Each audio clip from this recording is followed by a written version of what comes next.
What's up again guys? So ayan yung mga boss ko.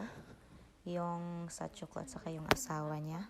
So break time pala namin ngayon dito sa bukid or sa aming hacienda. So ngayong araw is yung break time namin ay McDo na mainit-init pa. Kasi nagbili yung asawa ng amo ko ng McDo. So ayan, thank you so much sa Chusang. Thank you sa pa-burger, pa-McDo. So ayan. Yun yung snack namin ngayong araw. At yung yung burger na yan is spicy. Ang sarap. So tatlo lang kami nagtrabaho sa hacienda namin sa Buduhan.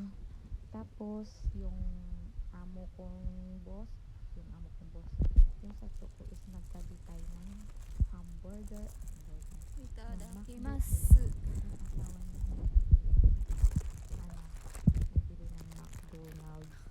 So, umalis siya bago mag-break namin. Tapos yung McDo pala dito ay 15 minutes sa sasakyan. Car by car. So, ayan tingnan nyo naman. Hindi na kailangan sabihin pa. Ay, napakasarap. So, kahit nandito tayo sa bukid or hacienda, ay makakain pa rin tayo ng McDonald's. So, 'di ba? Saan ka pa? Naka-McDo pa tayo kahit nasa bukid tayo. Nasa Lasang tayo or nasa malayo sa city. O, diba? Ang sarap ng break time ko ngayong hapon. Kasi hapon yung nagbili ng McDo. Nung kaninang umaga is yung mga pan yung kinain namin kaninang umaga. So, yung hapon ay yung McDonald's.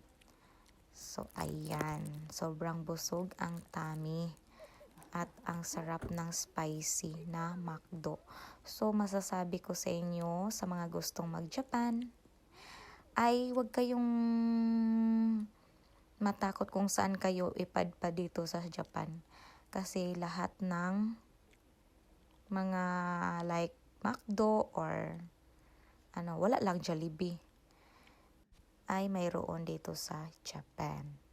So, nakadepende na lang sa inyong amo kung sa break time nyo ibibigyan kayo ng kagaya ng McDonald's. Diba? Ang sarap ng break natin. Thank you for watching.